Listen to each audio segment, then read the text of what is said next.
तुम्ही आज भाजपमध्ये प्रवेश केला? असं आहे की अनेक लोक काँग्रेसमधून सोडून अन्य पक्षामध्ये विशेषतः भाजपामध्ये येण्याकडे कल अनेक नेत्यांचा आहे, कार्यकर्त्यांचा आहे. त्याचा अर्थच असा आहे की लोकांना काँग्रेसमध्ये काँग्रेसचं भविष्यही दिसत नाही आहे आणि त्यांचंही भवितव्य पक्षाबरोबर अनेकांचं भवितव्य निगडीत आहे आणि त्यामुळे ज्या पक्षालाच भविष्य नाही तर आपलंही भवितव्य काय राहील याचा हा प्रश्नचिन्ह अनेकांच्या मनामध्ये आहे. वर्षानुवर्ष लोक पक्षामध्ये निष्ठेने काम करत आहेत. जे काम निष्ठेने करत आहेत त्यांची कदर कुठे होत नसेल आणि पक्षाचंच भविष्य काही दिसत नसेल, नेतृत्व राज्यातलं जे आहे हे दिशाहीन आहे, काही करण्या इतपत काही तयारी नाही आणि निवडणुका एकामागोमाग एक पक्ष हरत चालला आहे. त्यामुळे स्वाभाविक याचा परिणाम लोकांच्या मनावर होत आहे आणि त्यामुळे मोठ्या प्रमाणावर लोक हे काँग्रेस सोडून आता अन्य पक्षात जात आहे. तुमच्या त्या संपर्कात होतात का त्यांच्या प्रवेशामध्ये? नाही, त्यांच्या पक्षात तुमची मध्यस्थी यशस्वी ठरली असं? नाही, माझी कुठली मध्यस्थी नाही आणि मी कोणाला काही सांगत नाही. ज्यांना वाटेल त्यांनी यावं, आमचं काय कसं, शेवटी पक्ष हा सर्वांसाठीच आहे. त्यामुळे ज्यांना भाजपमध्ये यायची इच्छा आहे त्यांचं स्वागतच आहे. राजू सातव म्हणजे हे होते, गांधी घराण्याच्या नेतृत्वावरती होते आणि खूप सातव यांना दोनदा आमदारकी दिली काँग्रेस सोडलं. आपण विचार करू शकता, ज्या अर्थी जी मंडळी पक्षाशी फार प्रामाणिकपणे काम करत होती त्यांनाही हे करावं लागतं आहे.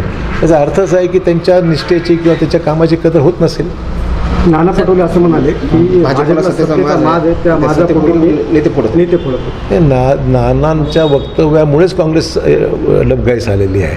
अशा प्रकारचं वक्तव्य बेजबाबदारपणाचं जर ते करत असतील तर स्वाभाविक लोकांना ते आवडत नाही.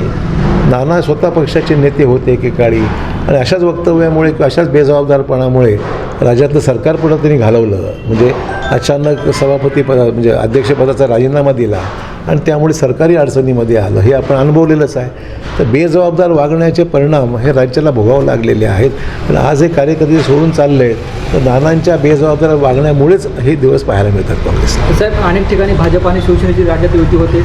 नांदेडमध्ये सुद्धा पहिली फेरी पार पडली. काय चर्चा झाली? सुरुवात आहे. अपेक्षा आहे की पक्षाने समिती नियुक्त केलेली आहे, त्या समितीची चर्चा काल पहिली फेरी झालेली आहे आणि मला अपेक्षा आहे की हे सगळं सकारात्मक होईल असं मला वाटतं आहे. 60% जागांचा फॉर्म्युला म्हणतात स्थानिक आमदार. असं आहे की शेवटी माझं मत एवढंच आहे की जे निवडून येण्याची जिथे शक्यता असेल त्या व्यक्तीला तिकीट दिलं पाहिजे, उमेदवारी दिली पाहिजे, अशी माझी भूमिका आहे. राष्ट्रवादीचा प्रस्ताव वगैरे आला युती? राष्ट्रवादी चर्चा वरिष्ठ असं आहे की शिवसेना आणि भाजपाची चर्चा ही मुंबईमधल्या दोन्ही पक्षाच्या नेतृत्वाने केलेली आहे. त्याप्रमाणे जो निर्णय घेतलेला आहे त्या अनुषंगाने आम्ही जिल्हा पातळीवर ही चर्चा सुरू केलेली आहे. राष्ट्रवादीशी अद्याप काही चर्चा झाल्याचं माझ्या तरी माहितीच नाही आहे आणि त्यामुळे तिथून काही निरोप आला तर मग तो विचार करते. अद्याप काही पक्ष पातळीवर तसा काही संकेत नाही आहेत.